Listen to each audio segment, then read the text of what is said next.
अस्सलाम वालेकुम सर, मैं कौसर फरीद। जी वालेकुम अस्सलाम। ये आवाज आ रही है आपको? अस्सलाम वालेकुम सर। जी आवाज़ आ रही है सर। जी, राजा वजाहत हुसैन। जी सर आवाज़ आ रही है सर। अस्सलाम वालेकुम। वालेकुम अस्सलाम वालेकुम।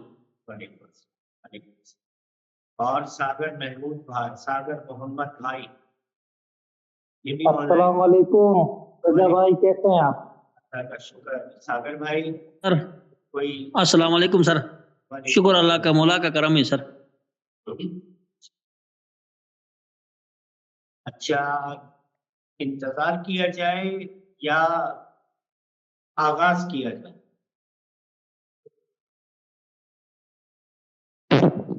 अस्सलाम वालेकुम सर आपकी आवाज बहुत कम आ रही है। चलिए मैं आवाज बढ़ा देता हूँ। मुझे ये बताइए कि क्लास का आगाज किया जाए या इंतजार किया जाए? सर 5 मिनट वेट करना, हो सकता है कोई और भी ज्वाइन कर ले। जी बेहतर बेहतर बेहतर बेहतर है। 5 अस्सलाम मिनट। वालेकुम सागर भाई। वालेकुम अस्सलाम बहन, कैसी हैं आप? अल्हम्दुलिल्लाह। मौला सलामत रखे, आपको हमेशा खुश रखे। आमीन या रब्बल आलमीन सर। आमीन आमीन आमीन भाई आमीन। आज हम इल्मे नजूम की क्लास में सबसे जी पहले सर। डिस्कस करेंगे जायचे के मुख्तलिफ स्टाइल जो इस वक्त हमें एप्लीकेशंस में मिलते हैं। जी सर। अभी चंद दिन पहले की ही बात है सैयदा, आपने कहा था कि आपको रेडिकल चार्ट की समझ नहीं आती, जो वेस्टर्न स्टाइल का गोल चार्ट होता है उसे रेडिकल जी चार्ट। सर। जी सर। अब देखिए, बहुत सारी चीजें ऐसी हैं कि हम नजूम के जिस वक्त शोबे में दाखिल होते हैं तो वहां हमें मुख्तलिफ डिजाइन के हॉरोस्कोप्स मिल रहे होते हैं। हर हॉरोस्कोप की एक अपनी टेक्निक भी है, क्योंकि साउथ इंडियन हॉरोस्कोप की डायरेक्शन अलग होती है, नॉर्थ इंडियन की डायरेक्शन अलग होती है, और जो वेस्टर्न रेडिकल चार्ट है उसकी डायरेक्शन। अब मैंने पहली क्लास का आगाज में ये 3 चीजों को क्लियर करना इसलिए जरूरी समझा कि अब आप देखें सैयदा नकवी, आप एक अरसे से मैं आपको फेसबुक पे भी देख रहा हूँ और एस्ट्रोलॉजी के मुख्तलिफ ग्रुप्स में भी देख रहा हूँ, आप एस्ट्रोलॉजी से अटैच, जी सर। लेकिन उसके बावजूद आपको रेडिकल चार्ट की समझ ना आना या कहीं ये इजहार करना कि मुझे रेडिकल चार्ट की समझ नहीं आ रही है, तो ये चीज आपको 4 जानने वाले लोगों में अच्छी नहीं रहती। Yes sir. वो लोग ये समझे कहेंगे कि आप आता नहीं है बिल्कुल। आता नहीं है, तो इसलिए कुछ जी जरूरी सर। समझा कि ये तमाम चीजें जिस वक्त आप वेस्टर्न स्टाइल से कोई जायचा आपको शेयर किया जाए तो जी सर। तब भी आपको समझ में आए कि इसका पहला हाउस हमें कहाँ से देखना है, इसका लगन कहाँ से देखना है, और इसकी डायरेक्शन कैसे है। एस्पेक्ट्स वगैरह जितनी है। जी एक्सपेक्ट सर।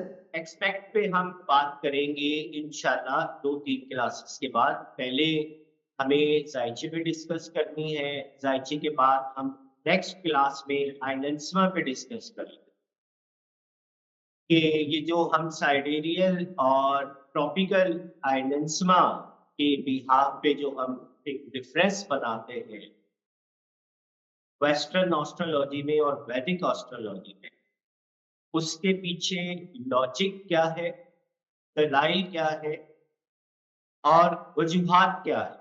जब तक हमें यही नहीं पता लगेगा कि 23 पॉइंट समथिंग डिग्री अगर वेस्ट वालों के आइनेंसमा से इंडियन आइनेंसमा तफरीक हो रहा है, मीन्स कम हो रहा है, लेस डिग्री पे है, तो उसके पीछे कुछ ना कुछ लॉजिक है।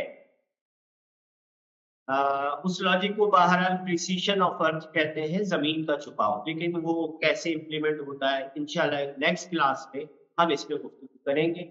और फिर तीसरी क्लास से बाकायदा हम घरों की स्टडी और भाव के की मंसूबात उन पर बात करेंगे, फिर उनके लॉर्ड्स पर, उनके कारका पर बात करेंगे, फिर उनकी दरिश्ती जिन्हें हम एस्पेक्ट कहते हैं, हम उन पे भी बात करेंगे। और फिर उनके सितारों के लॉर्ड्स का जो कयाम होता है, तो ये दर्जा बदर्जा हम आगे बढ़ेंगे, क्योंकि इंशाल्लाह सर। किसी भी बिल्डिंग की इंशाल्लाह सर। किसी भी बिल्डिंग की मजबूती का दारोमदार उसकी बुनियाद पे हो। यस सर, बेसमेंट तो बिल्कुल सही। तो मेरी पूरी कोशिश ये है कि हम जब तक अपनी बेस को मजबूत नहीं करेंगे, तो ना हम केपी सीख सकेंगे, ना हम जेमिनी सीख सकेंगे, ना हम कोई और ऐसा बीएनएन की तरफ जा सकेंगे, ना हम कला चंद्रा नाड़ी की तरफ जा सकेंगे। क्योंकि बेसिक जो है इंडियन या ज्योतिष में वो है पराशर। क्योंकि ये जितने भी नॉलेज है, भिरकुनंदी नाड़ी, कला चक्रा नाड़ी और दीगर इस किस्म की जितनी भी क्लासेस बनी है, जिसमें केपी है, जेमिनी है, ये तमाम क्लासेस पराशर को मॉडिफाई करके बनाई गई।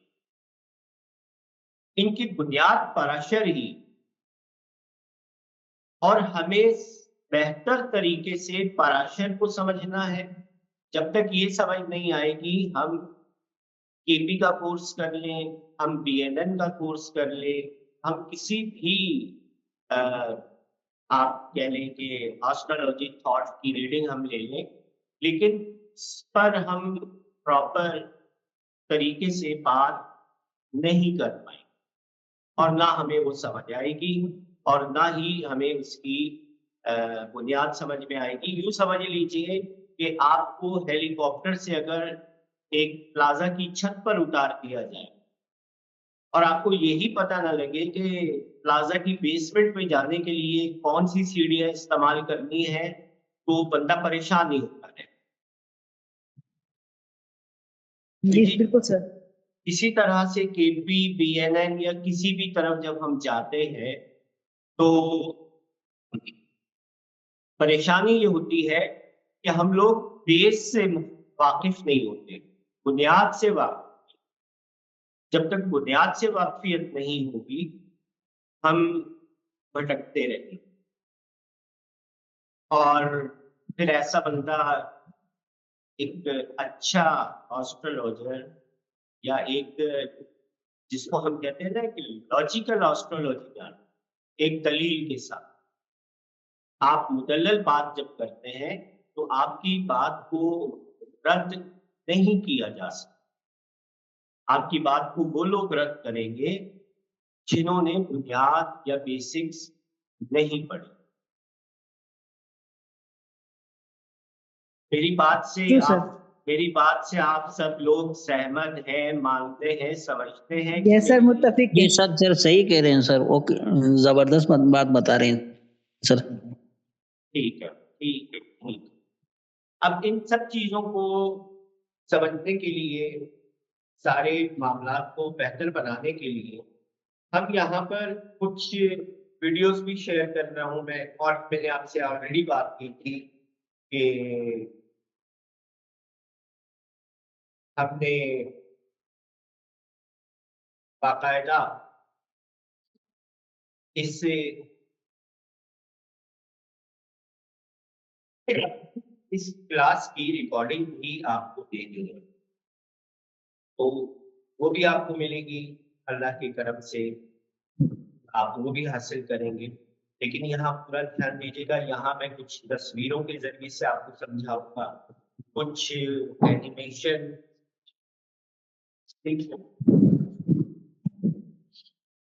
सर थोड़ा सा वॉल्यूम ना आपका स्लो है, थोड़ा सा। चलिए वॉल्यूम तो मैं बढ़ा दूंगा, लेकिन वॉल्यूम के बाद आवाज आपको साफ नहीं है। सर माइक करीब कर लेना। नीचे अब कुछ आवाज बेहतर आ रही है? बेहतरीन आ रही है। पहले से जबरदस्त है सर। ठीक है।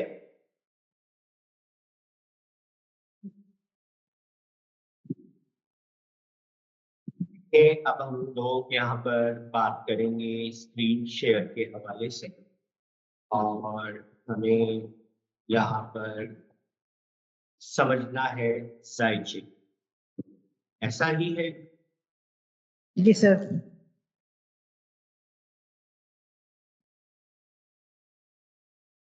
मैं डॉक्यूमेंट सॉल्व कर लूँ, फिर इंशाल्लाह आपको स्क्रीन शेयर कर रहा हूँ।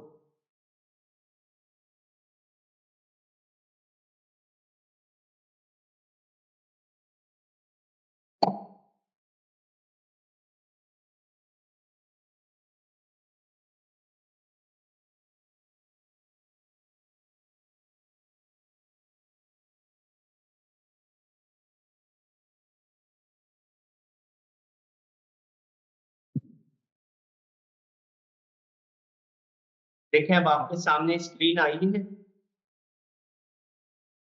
हाँ जी जी सर, सर। शो हो रही है। ठीक और है। उसको जीपीजी। तो यहाँ पर मैं आपको सबसे पहले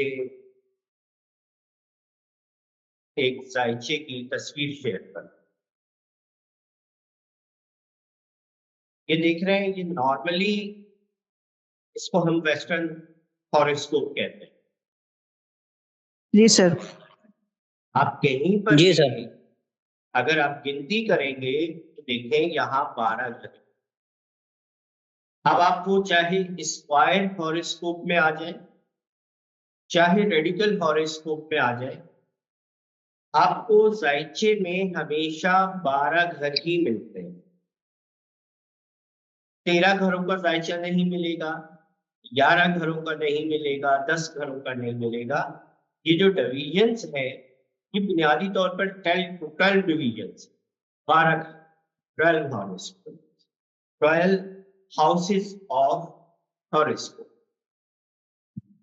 अब इस जायचे को समझने के लिए ये ब्लैंक है, ब्लैंक, इसमें मैंने कोई डायरेक्शन नहीं दी हुई है।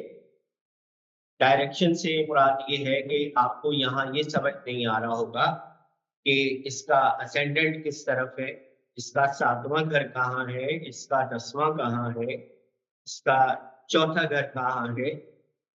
इसलिए कि जब तक पहले घर का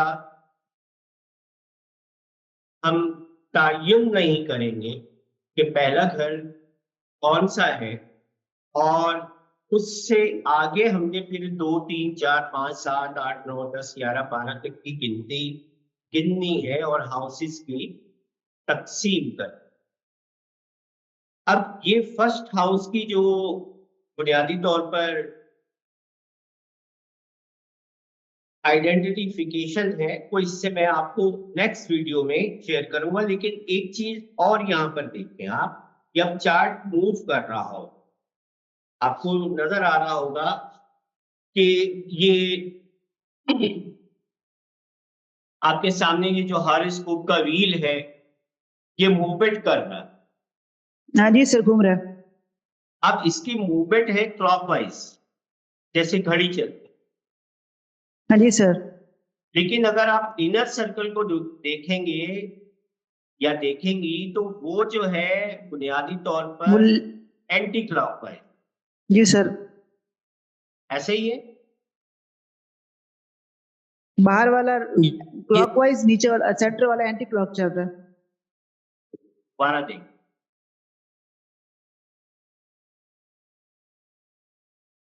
जो सेंटर वाला व्हील है ये एंटी क्लॉकवाइज चल रहा है, और जो आउटर जी व्हील सर, है एंटी क्लॉक चल रहा है। ये वो बेसिकली क्लॉकवाइज। वो क्लॉकवाइज चल रहा है। अब ये इसके क्लॉकवाइज चलने की मैं आपको यहाँ पे करो आवाज करो। आवाज फुल है आप कौन सा मैंने की भी।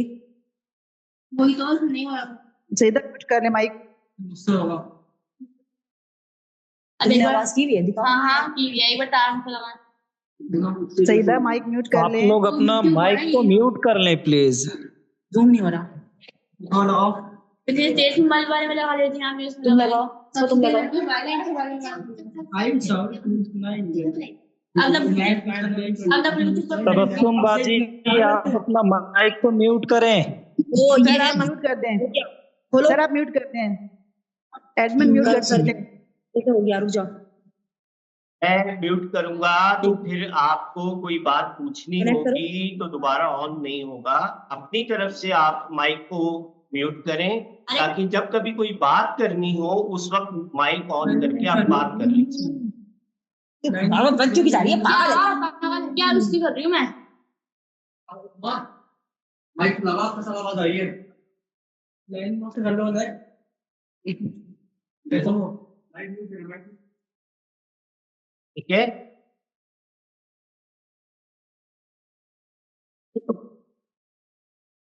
अब ये देखें इसमें मैंने आपको जो शेयर किया वो इस हद तक। अब हम बढ़ते हैं आगे कि कैसे आइडेंटिफाई होगा,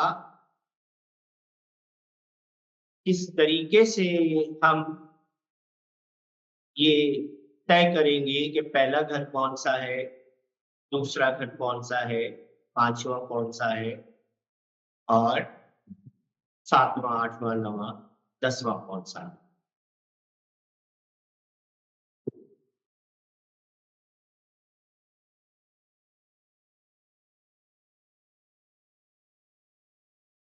हेलो, जी सर सुन रहे हैं। अच्छा अब आप जी ये सर। देख लीजिए ये सेम हॉरोस्कोप है,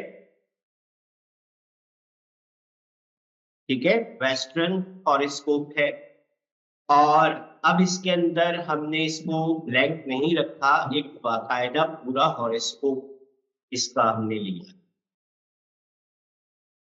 यहाँ पर जब कभी भी आप लोगों के सामने रेडिकल चार्ट आता है, इस राइचे को बुनियादी तौर पर रेडिकल चार्ट कहा जाता है। जब भी आप रेडिकल चार्ट को देखेंगे आपके लेफ्ट हैंड पे आपको एक तीर का निशान नजर स्क्रीन पर नजर आ रहे हैं आपको? किधर सर? लेफ्ट पे? ये देखिए जहां ये एरो ओके ठीक है, okay sir, yes sir, okay middle में। बिल्कुल बिल्कुल मिडल में, जी सर, जी सर। ये अलामत है असेंडेंट की, लगन की, पहले घर की, ओके सर। ठीक है। अब यहाँ पर पहला घर अगर आपको समझना है या लगन समझना है तो आपने फाइंड आउट करना है कि इसके फर्स्ट हाउस, अच्छा ये कांस्टेंट है, ये याद रख लीजिएगा। यूरोपियंस और वेस्टर्न में जितने भी आपको सॉफ्टवेयर मिलेंगे उनके दो तरफ सिर्फ एरो का निशान, एक लगन में और एक 10वें घर में। एक अगर आप टॉप पे देखेंगे तो इसी तरह से आपको यस ये सर, ग्रीन कलर राइट का टॉप पे। निशान ये नजर आ रहा है ना। हम्म, ये बुनियादी तौर पर जी सर। 10वां घर है, ठीक है। तो यहां पर ये दो ही एरो मिलेंगे आपको, दो से ज्यादा एरो के निशानात वेस्टर्न हॉरोस्कोप में कभी भी नजर नहीं आए। अब इसी तरीके से ये देख लें, अब मैं यहाँ इसको जरा सा इसकी मूवमेंट बढ़ा रहा हूं। अब आप गौर कीजिएगा स्क्रीन पे कि इसके दायरे की गर्दिश कहाँ है।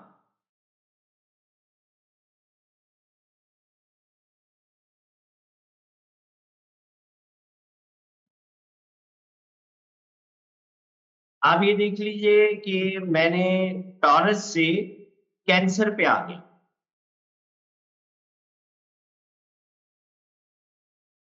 हेलो, सर अभी तो साइन से नहीं पता कौन सा टॉरस था और कहाँ कैंसर पे चलेगा। देखिए, मैंने आपसे कहा ना कि ये आपका असेंडेंट, हमें एरो फोकस है। जी जी, एरो फोकस है। आपने एरो फोकस रखना है। ये जो साइन है ये जी सर। बेसिकली आपके 12 साइन है, इसके बारे में मैं आपको आगे समझाऊंगा। अब पहले हम इस साइन ठीक पे है सर। ठीक है, जी सर। ये था बेसिकली टॉरस का साइन। अब आप दोबारा ये जी सर। देखिएगा कि फिर मैं इसे दोबारा गर्दिश दे रहा हूं। अब ये देखें, ये मून है। जी सर। ठीक है, अब आपने सिर्फ जी सर। आप सारे चार्ट को छोड़ दें, मून पे फोकस रखिएगा, आपको प्लेनेट की डायरेक्शन समझ आ जाएगी। ये मैंने इसको प्ले कर, आप देख रही हैं कि मून की जो गर्दिश है वो बेसिकली एंटी क्लॉकवाइज है, और जो हॉरोस्कोप के असेंडेंट और हाउसेस की जो गर्दिश है वो क्लॉकवाइज।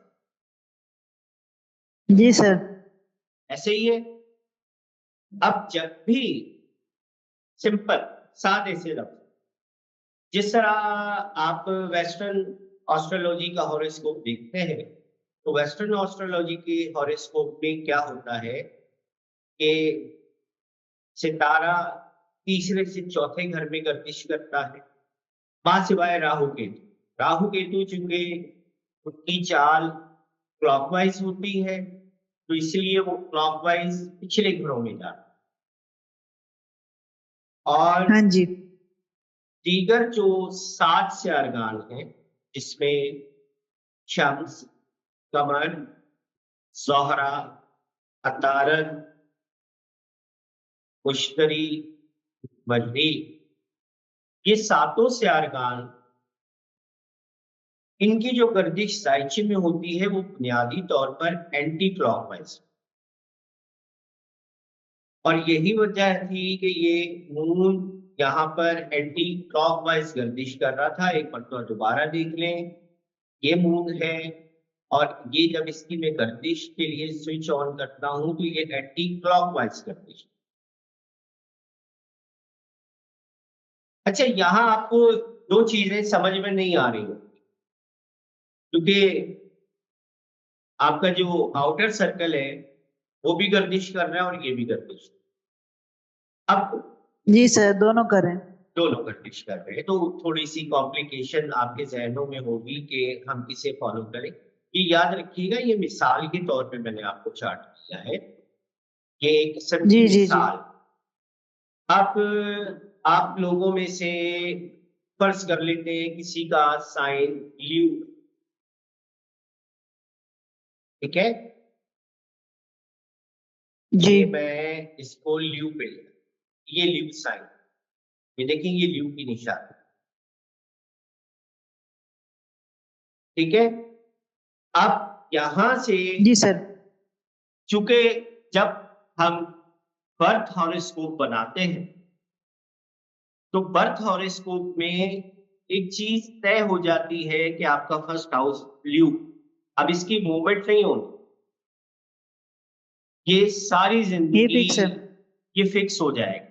ये आपका साइन अगर ल्यू है तो आपका साइचे का जो ये आउटर सर्कल है ये फिक्स रहेगा, आप ल्यू ही रहेंगे। ऐसा नहीं हो सकता कि आप ल्यू पर्सनैलिटी से टॉरस में चेंज हो जाए, ऐसी कोई साइंस आज तक इजाद नहीं हुई। हाँ, ये जरूर है कि यूरोपियंस आजकल ट्रांसजेंडर का कुछ ऐसा काम कर रहे हैं कि मर्द चाहे तो वो औरत बन जाती है और औरत चाहे तो वो मर्द बन सकती है, लेकिन ये एस्ट्रोलॉजी पॉइंट ऑफ व्यू से जिस वक्त आप आएंगे तो आपका जब साइन फिक्स हो जाता है, ल्यू होगा, तो ये जितने प्लैनेट्स जो एंटी क्लॉकवाइज गर्दिश कर रहे हैं ये अगले घरों में जाएंगे। एम आई राइट? समझ आई बात? जी सर। सर दोबारा बताएं, सर दोबारा बताएं। देखो, जब आपका time of birth date of birth से आपका साइन फिक्स हो जाता है। ठीक है, हम कहते हैं कि जी सागर भाई का लगन साइन जेमिनी है। जी सर। तो जेमिनी का मतलब ये होता है कि ये जिस वक्त इनकी दुनिया में आमद हुई तो उस आमद के हवाले से ईस्टर्न हॉरिजॉन पे, ईस्टर्न हॉरिजॉन से मुराद मशरिक में, मशरिक में जो बुर्ज तुलू हो रहा था, अब तुलू बुर्ज को कहते हैं राइजिंग साइन। जो भी बुर्ज मशरिक में तुलू हो रहा था वो वक्ते विलादत जी स्पेसिफिक पर्सन का है। वो सागर भाई का भी हो सकता है, आपका भी हो सकता है, मेरा भी हो सकता है। At the data, at depend of your date and time of birth, कि आपके टाइम ऑफ बर्थ। जी सर। बिल्कुल, क्योंकि याद रखिए, देखिए टाइम ऑफ बर्थ के मसले को भी यहाँ पर थोड़ा सा मैं क्लियर कर देता हूं। ये जो एक साइन है ना, ये आप देखिए यहां से यहां, ये एक साइन, आपको मैंने कहा ना कि ये 12 साइन होते हैं। जी सर। 2 घंटे के बाद, हर 2 घंटे बाद ये एक साइन चेंज हो जाता है, हर 2 घंटे।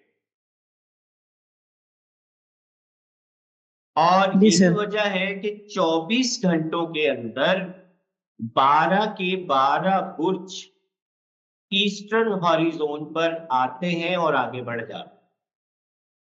मशरिक पे तुलू होते हैं और शाम को वो मगरिब पे पहुंच के गुरूब हो जाते हैं। जिस तरह सूरज जी सर। सुबह मशरिक से तुलू होता है और शाम को मगरिब में गुरूब हो जाता है, बिल्कुल इसी तरह जिस दिन का सुबह का बुर्ज अगर असद होगा तो ठीक 12 घंटे बाद असद आपको मशरिक में नहीं मिलेगा, मगरिब में मिलेगा, वेस्ट में मिलेगा, क्योंकि वो मुसाफत तय करके 7वें घर की तरफ बढ़ गया है, 7th प्लेसमेंट की तरफ बढ़ गया। तो ये फिलॉसफी को आप याद रखिएगा। हम लोग टाइम ऑफ बर्थ को क्यों प्रेफर कर रहे होते हैं कि 2 घंटे का डिफरेंस, 2 घंटे अगर आपके टाइम ऑफ बर्थ में फर्क आ जाता है तो इसका मतलब ये होता है कि आपका जायचा डिफरेंट हो जाता है। फिर हमें आपको दो में से हो गया, बिल्कुल सर। पर्सनैलिटी को चूज करना पड़ता है कि आइदर दिस पर्सन इज ल्यू और विर्गो, क्योंकि 1 घंटे के बाद, अब इस जायचे की अगर आप बात कर रही हैं तो यहां 1 घंटे के बाद दूसरा साइन शुरू हो जाएगा, विर्गो। तो टाइम ऑफ बर्थ जी की एक्यूरेसी जो है हमें वो लाजमी देखनी है, इस चीज को मद्देनजर रखिएगा। और ये आपने जितना टाइम ऑफ बर्थ एक्यूरेट किया, आप ये समझ लीजिए कि आपकी पेशगोई, आपके हॉरोस्कोप और आपकी चार्ट रीडिंग की सलाहियत और आपकी जबान से टू द पॉइंट और दुरुस्त सितारों के असरात की अदायगी का सारा दारोमदार आपके टाइम ऑफ बर्थ की रेक्टिफिकेशन पर है। जब भी कभी आप जायचा बनाएं, यस सर। कोशिश ये करें कि बंदे से डेट ऑफ बर्थ के साथ टाइम ऑफ बर्थ लें, और अगर वो कहता है कि जी मुझे याद नहीं है या पेरेंट्स मौजूद नहीं है, तो उसको कोशिश करें उसकी शख्सियत से मैच करने। और शख्सियत की मैचिंग का बहरहाल ये एक अलग सिस्टम है, बर्थ टाइम रेक्टिफिकेशन का। ये मैं इंशाल्लाह इन फ्यूचर आपको किसी क्लास में समझा दूंगा कि हम शख्सियत को एनालाइज कैसे करते हैं और हर बुर्ज की जो चेहरे की, जिस्म की बनावट और जो बनावट है। उसके कदोफाल है वो डिफरेंट होते हैं। जैसे जैसे आपकी कंसल्टेंसी बढ़ती है, आप एक्सपर्टीज और तजर्बे के उस लेवल पर चले जाते हैं कि आप चेहरा देख के ये बता देते हैं कि इसका साइन एरीज है या स्कॉर्पियन है या जेमिनी है, सो एंड सो, कोई आपको उसके चेहरे पे Okay, sir. लिखा नजर आए। लेकिन इस सब के पीछे आपके को टाइम लगेगा, वक्त लगेगा। जाहिर है इतनी जल्दी नहीं समझ में आता, बहुत वक्त लगता है इंसान को तजुर्बा हासिल कर। रेडिकल चार्ट से मुतालिक, अगर इस गोल चार्ट से मुतालिक, ये मैंने बेसिक बात आपको सिर्फ चार्ट की समझाई, मैं इसकी वेस्टर्न की नजरात पर अभी बात नहीं कर रहा। अगर चार्ट से मुतालिक आपको कोई बात समझ में नहीं आ रही या आप नहीं समझ पाया है कोई भी फर्क जिसमें वजाहत भाई है या और दीगर जो पार्टिसिपेट करने वाले अफराद हैं, इनमें से अगर किसी फर्क को किसी भी मेरे क्लास के ग्रुप के स्टूडेंट को कोई बात समझ नहीं आ रही तो वो यहाँ अभी सवाल करे। और अगर अभी कोई सवाल जहन में नहीं आ रहा, क्लास खत्म होने के बाद आज, कल या परसों भी आपके जहन में कोई सवाल पैदा हो तो आप एस्ट्रोलॉजी के ग्रुप में अपना सवाल जरूर कीजिए, क्योंकि देखिए सवाल करना बुनियादी तौर पर आपकी सीखने की सलाहियत और आपके सीखने की ख्वाहिश को जाहिर करता है।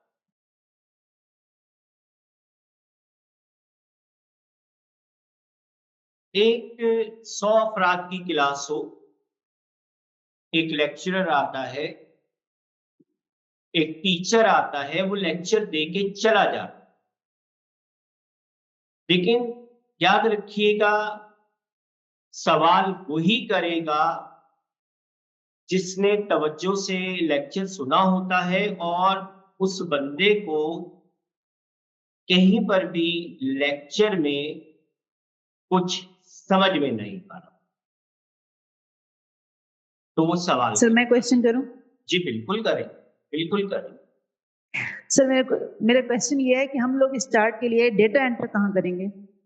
लेकिन ये तो मैंने आपको डिस्प्ले दिया है ना, इसका मैं सॉफ्टवेयर का एक लिंक शेयर कर दूंगा आपको कल, ठीक है? नहीं सर, ग्रुप में पूछने का मकसद ये था कि जैसे होता है ना इसमें एस्ट्रोसेज में अलग से एंट्री करनी पड़ती है, उसके बाद खुलता है इसका नॉर्थ स्टाइल, इसका नहीं। भी सेपरेट सिस्टम होता है? नहीं, देखें इनके सॉफ्टवेयर जो वेस्टर्न एस्ट्रोलॉजी के सॉफ्टवेयर हैं वो डिफरेंट है, वो डिफरेंट। Okay sir. मैं ये जिस सॉफ्टवेयर की बात सर ये साइड में इस कलरफुल साइन बनने में क्या नाम होता है इनका? इसका ये साइड में जो कलरफुल सर ये बाहर वाले सर्कल में आप ये वो हैं इनकी बात कर रहे हैं, ये जहां एरो को देखें जी जी। अच्छा ये आपके 12 बुर्ज के साइन है, ठीक है? मैं अब आपको एक एक जगह पर एरो ले जाके आपको बता देता हूं कि ये कौन से बुर्ज का साइन है। ये देखिए ये एरीज का साइन है, जहां पर इस वक्त आपको ये एरो हरकत करता नजर आ रहा है, कर्सर हरकत करता नजर आ रहा है। यस सर, जी जी सर, रेड कलर पे। रेड कलर पे। रजा भाई मैंने क्लास में ज़ोडिएक साइन की जो सिंबल थे ना वो मैंने ग्रुप में डाल दिए। वो ग्रुप में सेंड कर दिए हैं? हाँ जी, सागर भाई ने सेंड कर दिए ग्रुप में। बिल्कुल वो भी है, लेकिन अभी सवाल किया है जैसे सैयद जी समझा ने किया तो मैं उन्हें बता दूं। अब यहाँ से ये जो साइन है बेसिकली एरीज का है, इससे नेक्स्ट साइन टॉरस है। ये पहला साइन आपको इंडिकेट करने का मतलब ये है कि अगर आप 12 बुर्जों की एक लिस्ट को सामने ले आएंगे तो to be continuous ascending order में ये सारे साइन मौजूद हैं। थर्ड साइन जेमिनी है, इसको हम जेमिनी कहते हैं, जिसे बुर्ज जौजा कहा जाता है। ये साइन कैंसर का है, जिसे उर्दू में हम बुर्ज सरतान कहते हैं, और गालिबन हिंदी में हम इसे कर्क राशि कहते हैं। और ये लियो है, लियो और इसको हिंदी में सिंह राशि कहा जाता है और उर्दू में असद कहा जाता है। इसके बाद विर्गो है, विर्गो को उर्दू में सुबला कहते हैं और हिंदी लैंग्वेज में हम इसे कन्या राशि कहते हैं। और इसके बाद अगर आप यहाँ आ जाए तो ये लिब्रा है, इसे उर्दू में मीज़ान कहा जाता है और इसको वैदिक या इंडियन सिस्टम में तुला राशि कहा जाता है। इसके बाद आएंगे इस एरो पे देखेंगे तो ये स्कॉर्पियो, स्कॉर्पियो इसे हिंदी में वर्षिक रास कहा जाता है, इंग्लिश में स्कॉर्पियो कहा जाता है और उर्दू में इसे बुर्ज अकरब कहा जाता है।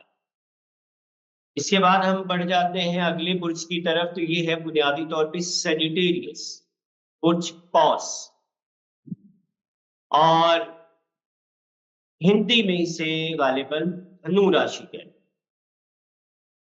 इसके बाद आ जाइए कैप्रिकॉन, कैप्रिकॉन का साइन है ये, जहां एरो आपको हरकत करता नजर आएगा और उर्दू में इसे बुर्ज जद्दी कहा जाता है और हिंदी में इस बुर्ज को मकर राशि कहा जाता है। ठीक है, अब आप ये देख ओके सर, लें, डन। हम कैप्रिकॉन पे थे और कैप्रिकॉन के बाद अब नेक्स्ट पे आ जाते हैं। ये साइन बेसिकली एक्वेरियस है, एक्वेरियस जिसे हम उर्दू में बुर्ज तलो कहते हैं और इंग्लिश में इस साइन को एक्वेरियस कहा जाता है और हिंदी में बुनियादी तौर पर इस साइन को कहा जाता है कुंभ, कुंभ राशि। कुंभ राशि। ठीक है, और नेक्स्ट पे अगर हम चले जाते हैं, ये जो साइन है ये बुनियादी तौर पर पाइसिस का साइन है और बुर्ज हूत कहा जाता है इसे, और इसे बुनियादी तौर पर हिंदी में गालिबन मीन राशि कहा जाता है, लेकिन इसके Yes, बारे sir. में थोड़ा सा डाउटफुल हूं तो इसलिए मैंने आपको क्लियर कर दिया। तो खैर एनीवे, और कुछ तो पूछना चाहें? ये नाम शुजा ने पूछे थे, और कोई बात अगर कोई जानना चाहता हो, वजाहत आप कुछ जानना चाहते हो? सर इसमें सेकंड हाउस कौन सा होगा सर? ये फर्स्ट ग्रीन निशान है, ये 10 हाउस में ग्रीन निशान है, ठीक है, तो ठीक है। सेकंड हाउस कहाँ से स्टार्ट होगा सर? सर ये फर्स्ट हाउस, ठीक है जी सर। अब इसको आपने घड़ी के उल्टे रुख पे हाउसेस गिनने हैं,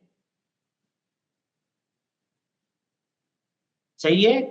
लियो से आगे सुम्बला, लियो से आगे ये सुम्बला है, विर्गो, जी विर्गो सर। से अगला साइन आपका मीजान है और मीजान से मीजान अगला है। साइन अकरब है, अकरब से अगला साइन आपके पास कौस है, कौस, जद्दी,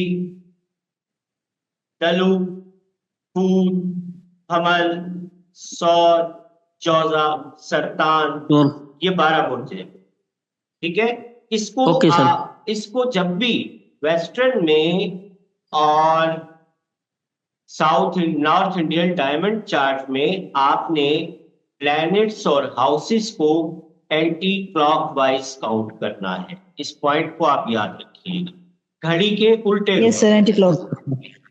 ओके सर। एंटी क्लॉकवाइज के गिना जाएगा। और कोई बात या कोई सवाल किसी के जहन में हो तो बात करें।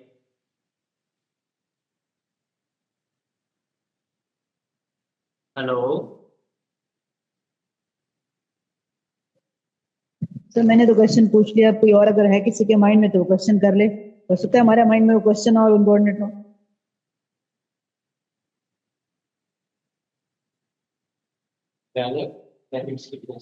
अच्छा देखो, वो शुजा वाले मेरा ख्याल है वो आउट हो गए, उनको कॉल करके देखो अगर वो लगता है।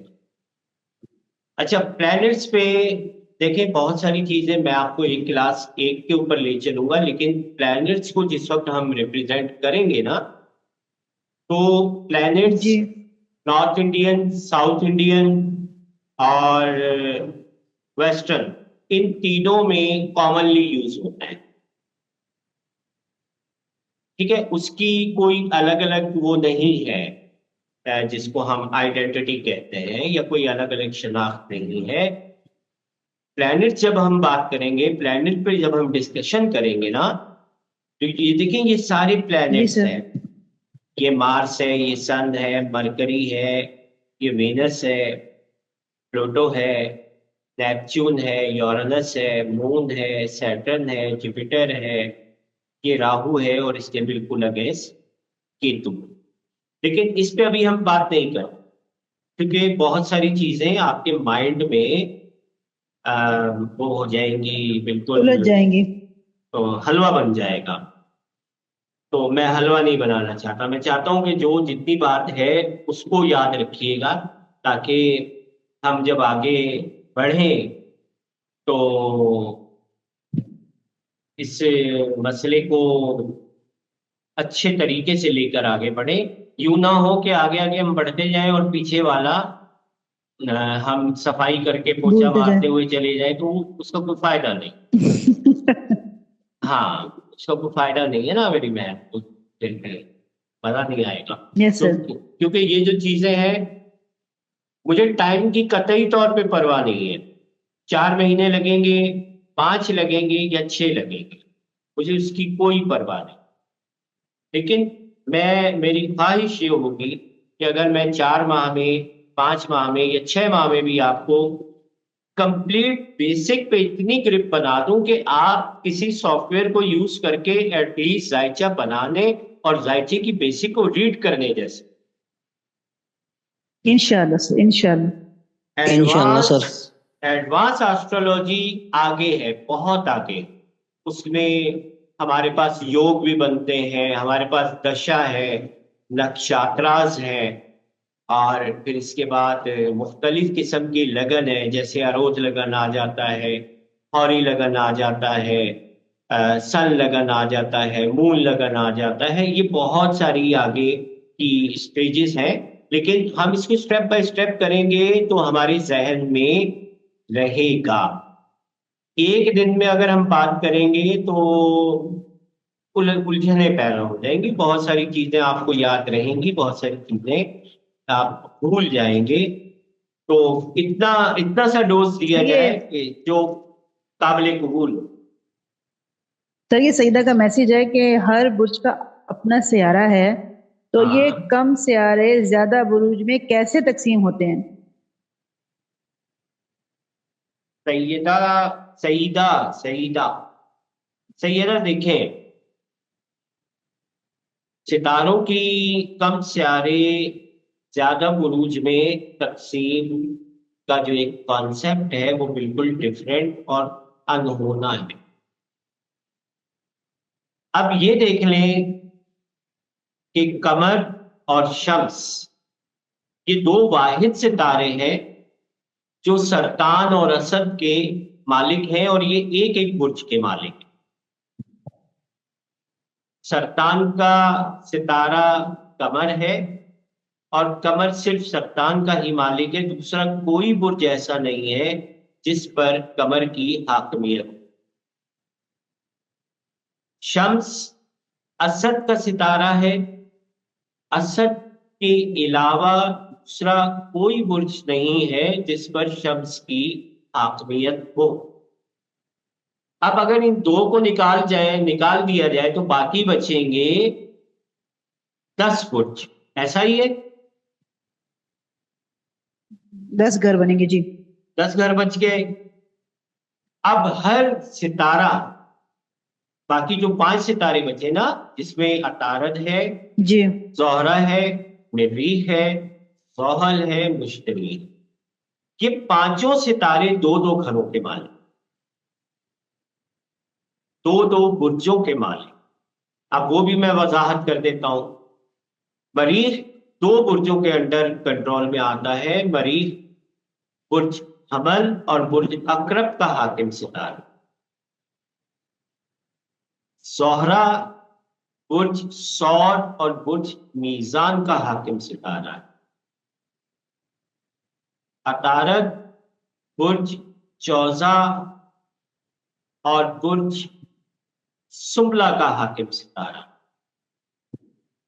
जबकि मुश्तरी बुर्ज कौस और बुर्ज हौत का मालिक सितारा है। और ज़ोहल की अगर हम बात करते हैं तो ज़ोहल बुर्ज जद्दी और बुर्ज दलू का मालिक सितारा। तो इसी तरीके से ये 7 सितारों को 12 घरों की हाकमियत तकसीम की गई। सईदा, आपकी बात समझ में आई है? हेलो सर, मुझे तो समझ आया, उन्हें आगे होगी, उनका माइक बंद है। अच्छा चलें, 12 ज़ोहरा के लिए कौन से 2 घर बताए हैं? दूसरा और 7वां। दूसरा और 7वां, ये तमाम चीजें अब आपको रिटर्न में भी मिलेंगी। आप उसको रीड भी कीजिएगा और समझिएगा भी तमाम चीजें। अब मैं आपके सामने एक और वीडियो ऑन करूंगा, वो है बुनियादी तौर पर साउथ इंडियन चार्ट की मूवमेंट। अब इस जायचे को देखें आप, आपको नजर आ रहा है? जी सर। ये इस तरह का जो जायचा होता है ना, देखिए इसमें भी 12 ही घर है। 1 2 3 4 5 6 7 8 9 10 11 12, ठीक है, इसमें 12 वर्ग। अच्छा, अब इसकी चंद खसलतें बताता हूं, इनको गौर से आपने सुनना। आपने अभी देखा कि वेस्टर्न जो भी हमने चार्ट का व्हील चार्ट देखा था, उसके अंदर जी सर। दायरा गर्दिश कर रहा था और बुर्ज गर्दिश कर रहे। उसमें असेंडेंट एक जगह फिक्स था। Yes sir. और बुरूज उसके गिर्द गर्दिश कर, ऐसा ही है। जी सर। लेकिन यहां मामलात ऐसे नहीं है। जब कभी आप लोगों के सामने ये जायचा आए, इस तरह का सॉफ्टवेयर में कोई जायचा आपके सामने आ जाता है, तो याद रखिएगा इसका पहला बुर्ज यहां से शुरू होता है। ये बुर्ज हमल है, सौर, चौजा, सरतान, असद, सुम्बला, मीजान, अकरब, कौस, जद्दी, दलू, ऊद। इस जायचे की क्वालिटी ये है कि इसमें ये 12 बुर्ज यहीं के यहीं रहते हैं। चाहे आपका टाइम ऑफ पैदाइश अगर दूसरा होगा तो आपका असेंडेंट उस घर में लिख दिया जाएगा, लेकिन जायचे का नक्शा चेंज नहीं। तरतीब यही रहेगी। तरतीब बिल्कुल यही रहेगी। 1 to 12 हाउसेस यही रहेगी, हाउसेस आगे पीछे नहीं। अब देखें, ये आपने एएस लिखा हुआ देखा है? Yes sir, ascendant. This is ascendant. इसका मतलब ये है कि तीसरे बुर्ज में उसका असेंडेंट था बुर्ज जौजा। अब बुर्ज जौजा में जब उसका असेंडेंट आया तो उसे जौजा को यहां लाके नहीं रखा गया, जौजा के अंदर ही उसका लिख दिया गया कि ये असेंडेंट। इसकी एक मेन अलामत यूं है किसी भी सॉफ्टवेयर में कि ये आप क्रॉस का निशान देख रही हैं। यस सर, लाइन होती है उसमें। लाइन, ये लाइन असेंड जिस भी घर में होगी यहाँ पर हो, सेंटर में हो, साइड में हो, वो उस साहिबे जायचा का असेंडेंट या पहला घर होता है। ठीक है, अब देखिएगा ये यस असेंडेंट सर। चेंज हो। मैं अभी इसको मूवमेंट नहीं दे रहा, अभी जब मूव करूंगा तो आप ये देखिएगा इसका असेंडेंट कैसे चेंज होता है। ये अभी मैंने इसको वीडियो को प्ले किया है। ठीक है, अब आप ये देखें अगले घर में असेंडेंट आ यस गया सर। है और एरीज यहां मौजूद है। Yes sir. एक और क्वालिटी इस हॉरोस्कोप कि इसका जायचा फिक्स रहता है और इसमें प्लैनेट क्लॉकवाइज गर्दिश करता है।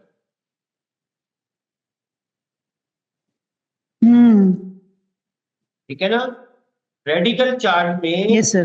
प्लैनेट एंटी क्लॉकवाइज गर्दिश करता एंटी क्लॉक। है और साउथ इंडियन चार्ट में जो मूवमेंट होती है वो बेसिकली क्लॉकवाइज होती है। अभी आप दोबारा इसको देख लें, एक मिनट के लिए मैं इसे चलाता हूं, आप गौर से देखिएगा कि सारी इनकी जो गर्दिश होगी क्लॉकवाइज। जी सर। ठीक है, असेंडेंट देखें चेंज होता रहेगा। ये मून की पोजीशन पे नजर रखें, ये चेंज हो रहा है। ये इधर आ जाएगा, यहां आ जाएगा, ये आ गया मून, अगले घर में क्या, ये क्लॉकवाइज गर्दिश है। ऐसा ही है, जी जी जी। ये इस तरह गर्दिश कर रहा है क्लॉकवाइज। जी सर। ये साउथ इंडियंस ने ये कंसेप्ट क्यों अपनाया, इस बारे में मैं आपको एक वजाहत करता चलूं ताकि कभी भी किसी से जब आप बात करें तो आपके जहन में एक लॉजिक होनी चाहिए कि साउथ इंडियन इस जायची को क्यों फॉलो कर रहे होते हैं। जमाने कदीम में जब स्पेस टेक्नोलॉजी बहुत ज्यादा एडवांस नहीं थी, बल्कि थी ही नहीं, थी नहीं जी। थी ही नहीं। स्पेस टेक्नोलॉजी की अगर हम बात करते हैं तो यूनान वालों के आखिरी दौर में सबसे पहले दूरबीन जो गैलीलियो ने इजाद की थी, उसका दौर भी कोई बहुत ज्यादा जिद्दत वाला नहीं, उसको भी 1200-1400 साल से ज्यादा अरसा नहीं गुजरा। गैलीलियो ने जो दूरबीन इजाद की थी जिसको हम बाइनोकुलर कहते हैं। ठीक है, तो स्पेस का जो वो मुतालिया करते थे कदीम यूनानी, जिसमें आपका सबसे बेहतरीन जो नाम लिया जाता है वो लिया जाता है पोटैलमी का। पोटैलमी जिसको जिसको हमारे यहाँ उर्दू जबान में बदलीमूस के नाम से जाना जाता है। बदलीमूस, बदलीमूस बेसिक था। अब ये यूनान वालों ने और इंडिया वालों ने ये तय किया कि जमीन साकिन है और सितारे जमीन के गिर्द हरकत कर रहे, गर्दिश कर। गर्दिश कर रहे। क्यों उन लोगों ने ये अज्यूम किया? क्योंकि देखें, मशरिक से जब सूरज तुलू होता है तो शाम तक वो जमीन के आधे हिस्से को रोशन करता हुआ मगरिब में गुरूब हो जाता। तो उस वक्त की जो एक मेंटल अप्रोच थी, वो अप्रोच यही थी कि सितारे जमीन के गिर्द घूम रहे हैं और सितारे मुख्तलिफ जगहों पर प्लेसमेंट करते हैं, जमीन अपनी जगह साकिन। जदीद तहकीक ने साबित किया कि सन सॉलिड है, मरकज है, हमारे निज़ाम शमसी का बहुत बड़ा सितारा है, लेकिन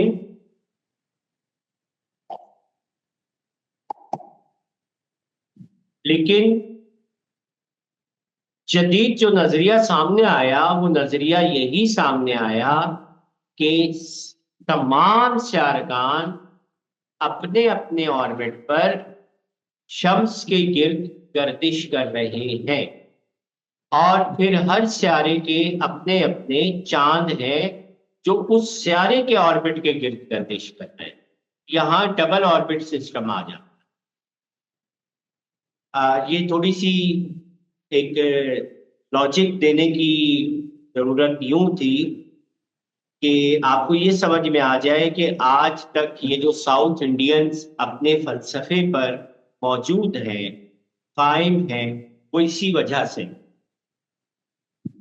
तो उनका अभी तक यही फलसफा है कि जमीन अपनी जगह साकिन है और सितारे घूम रहे हैं। वो अब तक अपनी पुरानी वेदों को और अपने पुराने जो गीता के और दीगर जो उनके एक मजहबी किताबें हैं वो उनको फॉलो करते हैं और उसी के मुताबिक आज तक इसी फलसफे पे मुकीम है। इस जायचे को समझने के लिए अभी ये देखें 3 मिनट 4 मिनट की वीडियो है, इसको देखें।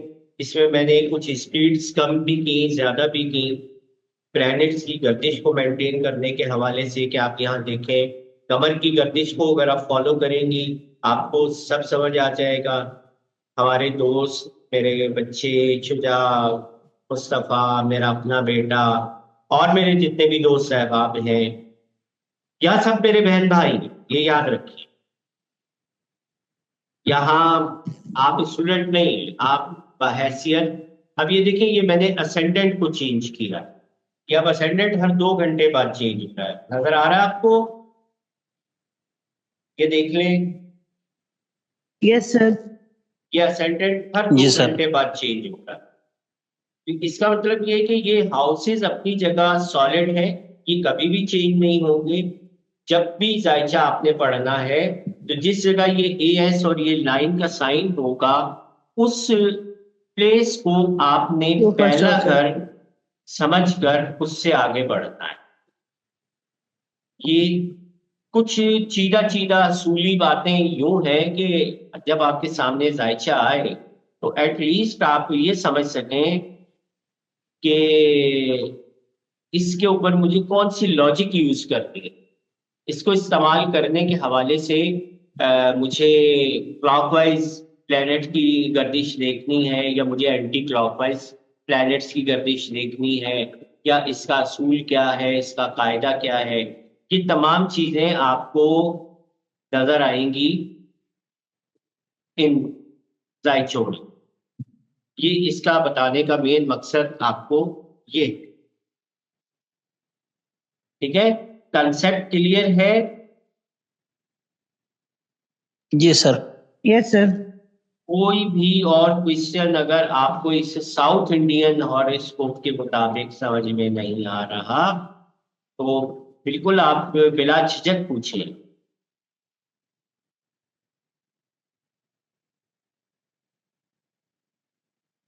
कोई नहीं है ऐसा सवाल?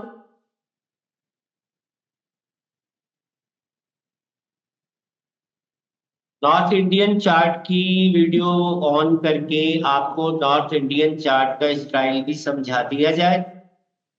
हाँ सर, नॉर्थ इंडियन की ज्यादा समझ आती है बनिस्बत इसके। शायद फर्स्ट टाइम उसी को देखा है, जबकि ये इजी है।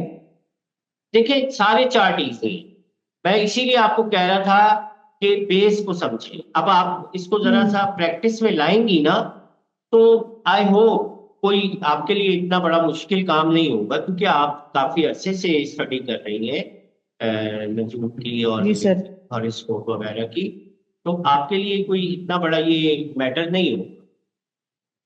तो इसको हम यूं भी लेंगे कि भाई हमें सारे मसले को देखभाल कर चलना है। इस तरह अंधाधुंध हमने काम नहीं करना। ऐसा ही है? Yes sir. जी सर। ठीक है, अब हम बात करेंगे नॉर्थ इंडियन, क्योंकि सबसे ज्यादा जो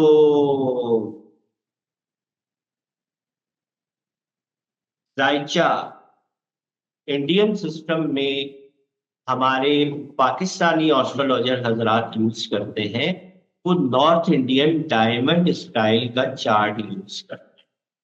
नॉर्थ इंडियन डायमंड स्टाइल का चार्ट अब आपको यहाँ मैं समझाता हूँ, आप जरा सा इस पे गौर कीजिएगा। ये देखें तस्वीर में, एक तरफ नॉर्थ इंडियन डायमंड शेप में है आपके राइट हैंड, और आपके लेफ्ट हैंड पे साउथ इंडियन हॉरोस्कोप है। आपको नजर आ रहा है? यस सर, दिख रहा है। अब जी यहाँ सर। पर देखें, साउथ इंडियन में एरो के निशान दिए हुए हैं क्लॉकवाइज, आपके लेफ्ट हैंड वाले हाउस, जी सर। और आपके राइट हैंड वाले हॉरोस्कोप जो नॉर्थ इंडियन है उस पर ऊपर लिखा हुआ है एंटी क्लॉकवाइज, और जो एरो की डायरेक्शन है वो भी anti clockwise.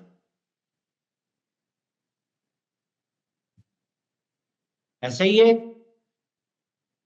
Yes sir, counting भी तो एंटी क्लॉक लिखी हुई है ना, 1 2 3 4 5 6। बिल्कुल।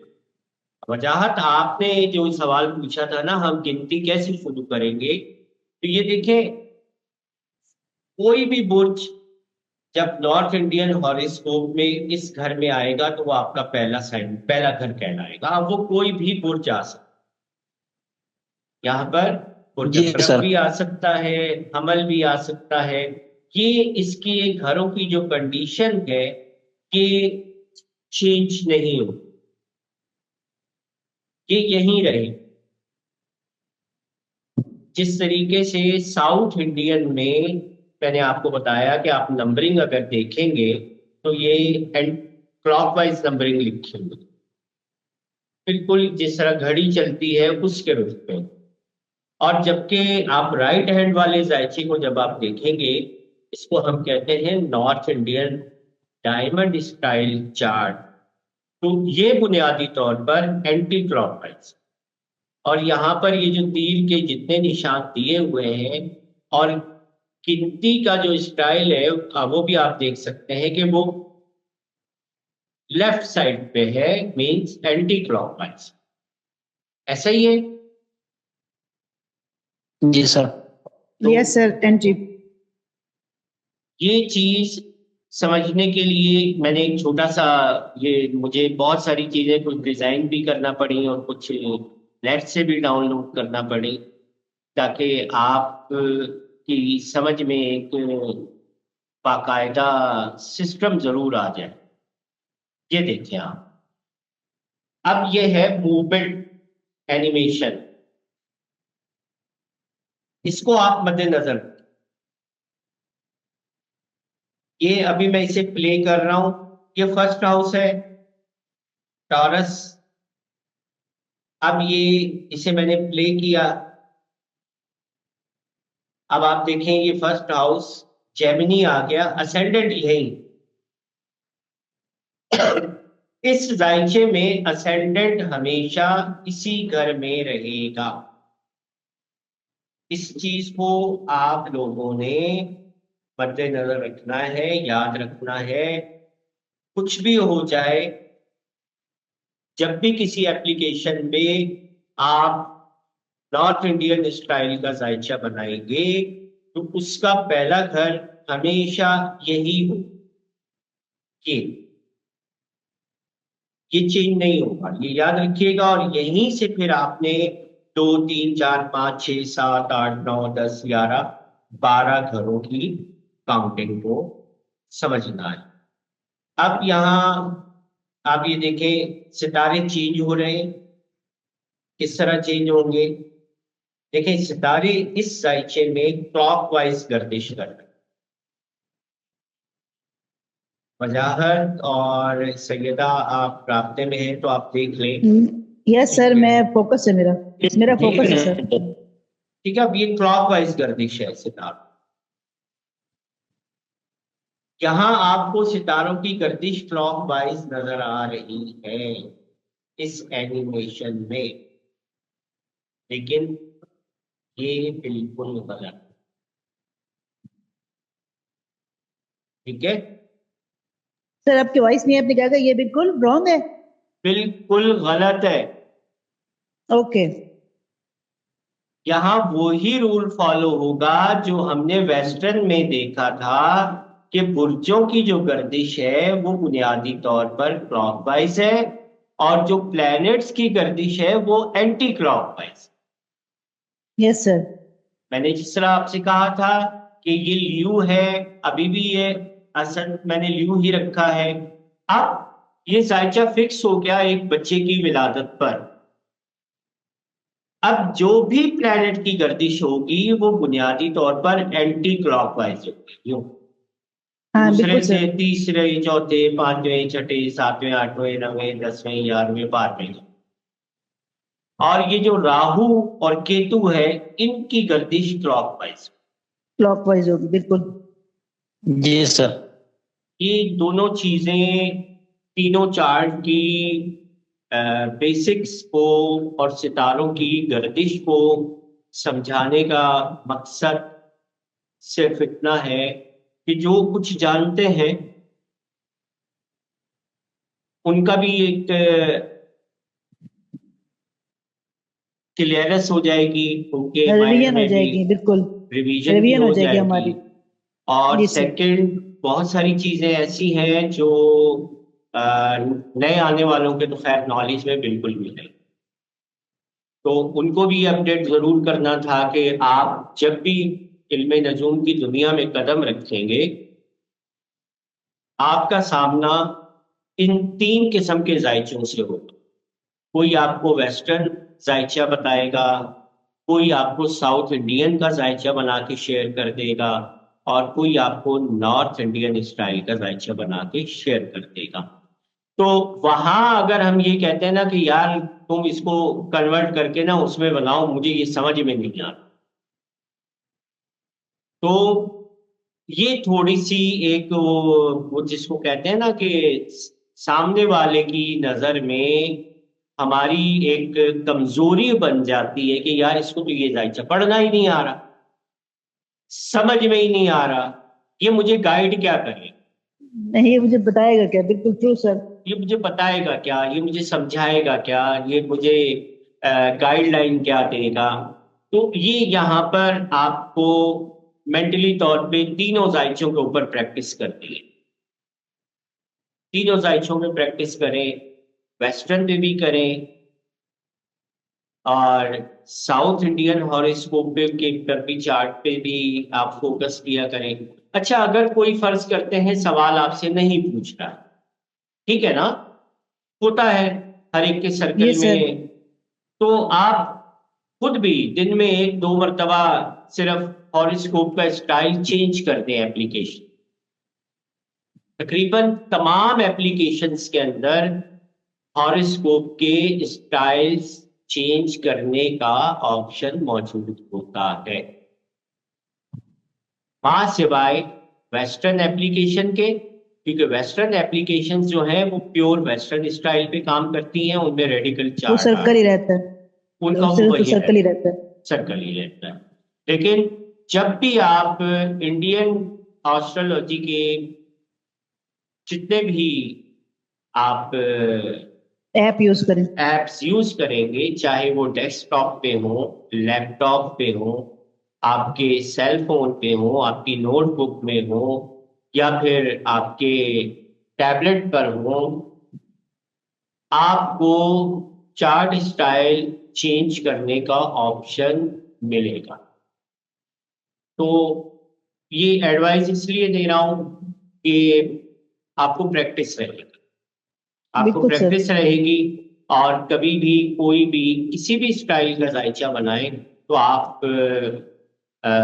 जहनी तौर पर ये ना कहें कि यार इन्होंने बदली करके ले आते फिर मेरी समझ चाह रहा है, तो ऐसा नहीं है, ऐसा नहीं है। बल्कि मैं आपको बड़े मजे की बात, मेरे दोस्त है बड़े अच्छे, सलीम समी साहब, एस्ट्रोलॉजी को उनका चैनल भी है एस्ट्रो समी के नाम से। तो वो जब उनको रेडिकल चार्ट दे दिया जाता है ना तो वो कहते हैं यार इसकी मुझे समझ में नहीं आती, इसको हटाओ।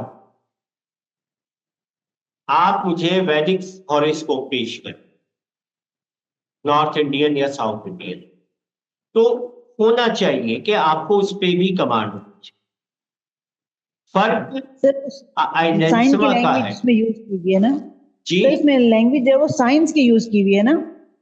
ये देखिए, साइंस की मैं आपको बात, मोस्टली हमारे 90% लोगों ने मोबाइल ऐप्स यूज की हुई। हमारे जितने भी 90% अफराद हैं वो जी ज्यादातर सर, मोबाइल ऐप यूज करते हैं। मोबाइल ऐप यूज, और मैं समझता हूँ 50% अफराद जरूर होंगे इस ग्रुप में भी कि जिन लोगों के पास घर में लैपटॉप होगा या डेस्कटॉप होगा या कंप्यूटर होगा। तकरीबन एक अंदाजा लगा लें तो 50% लोगों के घर में कंप्यूटर या डेस्क लैपटॉप जरूर है।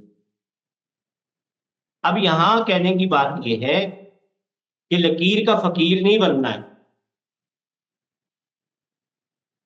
हमें लकीर का फकीर नहीं बनना है, हमें सिर्फ एक जायचे पे कमांड हासिल नहीं करनी है, हमें इन तीनों जायचों को प्रैक्टिस करना है, रीडिंग के लिहाज, समझने के लिहाज। बाकी याद रखिएगा, मरीख का असर बुर्ज सरतान में वेस्टर्न में भी वही है, इंडियन स्टाइल में भी वही है, और साउथ इंडियन स्टाइल में भी वही है। उस पर आपको अलग से स्टडी नहीं करनी। ये आपको मैं इसलिए क्लियर कर रहा हूं कि आप लोग कहीं ये ना समझें कि रजा साहब तो हमें तीन तरफ उलझा रहे हैं। बात सही समझ सही सही है ना? यस सर, समझ आ गई। क्योंकि कमर तर अकरब, वेस्टर्न में भी अकरब के अंदर कमर को वबाल होता है, वैदिक में भी। अब वो चाहे साउथ इंडियन स्टाइल से पढ़े चाहे नॉर्थ इंडियन स्टाइल से पढ़े, कमर का वबाल बुर्ज अकरब में होगा। अकरब में ही है, बिल्कुल सर। तो उस चीज से बिल्कुल भी नहीं घबराना है कि ये पढ़ने के बाद हमें सितारों के जो असरात हैं उनको भी अलग अलग समझना पड़ेगा। नहीं, मोस्टली कॉमन है, 90% असरात कॉमन है, 90% से ज्यादा असरात कॉमन है वेस्टर्न में भी और वैदिक में। कुछ चेंजेस, कुछ एक्सेप्शंस हैं, वो इंशाल्लाह वक्त पे मैं आपको क्लियर करूंगा कि वेस्टर्न वाले। सर सॉरी आपको टोक रही हूँ। हाँ, सर नेक्स्ट भी दोबारा होगी क्लास अभी? सर टाइम खत्म होने वाला है ना? नहीं, टाइम का कोई इशू नहीं है, नेक्स्ट वीक आप मुझे नहीं सर, अच्छा सुनिए नहीं सर, जूम की क्लास अभी एंड होने वाली है, मैं ये कह रही हूँ। अच्छा सुने ना, तो दोबारा ज्वाइन कर लें। दोबारा भी ज्वाइन कर लेंगे। मैं ये कहना चाह रहा हूँ कि अब के क्लास हम मंडे को रखेंगे। मैंने संडे का सोचा था, लेकिन सैटरडे और संडे ये 2 दिन वो होते हैं कि हमारे जितनी भी सोशल सर्कल में तकरीबात हो रही होती हैं, शादी ब्याह या कहीं कोई पार्टी हो रही है या कोई बर्थडे इवेंट हो रहा है या कुछ इस तरह के इवेंट्स होते हैं, तो सैटरडे संडे बाज लोग ज्यादा बिजी होते हैं, कहीं दावत पे जाना होता है, किसी का वलीमा अटेंड करना है, किसी की शादी अटेंड करनी है, वो मोस्टली होता क्या क्लास है, स्किप हो जाती है, तो उसमें आपकी क्लास स्किप हो जाएगी। तो अब हमारा सेम टाइम होगा रात को 10 बजे जुमेरात के दिन और पीर के दिन। ओके सर, ठीक है सर। मुझे टाइम का इशू नहीं है, आप 3 या 4 घंटे भी क्लास ले दें, मुझे इशू नहीं है। मैं सिर्फ कहती हूँ कि जूम लिंक की टाइमिंग खत्म होने वाली है ना, उसके बाद नेक्स्ट दोबारा ज्वाइन करना पड़ेगा। कोई मसला नहीं है। मैं जो पहली क्लास में 3 किस्म के डिफरेंट हॉरोस्कोप पे गुफ्तगू करना चाहता था वो ऑलमोस्ट मैं कर चुका हूँ। ठीक है सर, वो ऑलमोस्ट मैं कर चुका हूँ, और मेरी कोशिश यही होगी। एक चीज याद रखिएगा, बहुत सारी बातें गड़बड़ हो जाती हैं। यस सर, बड़ी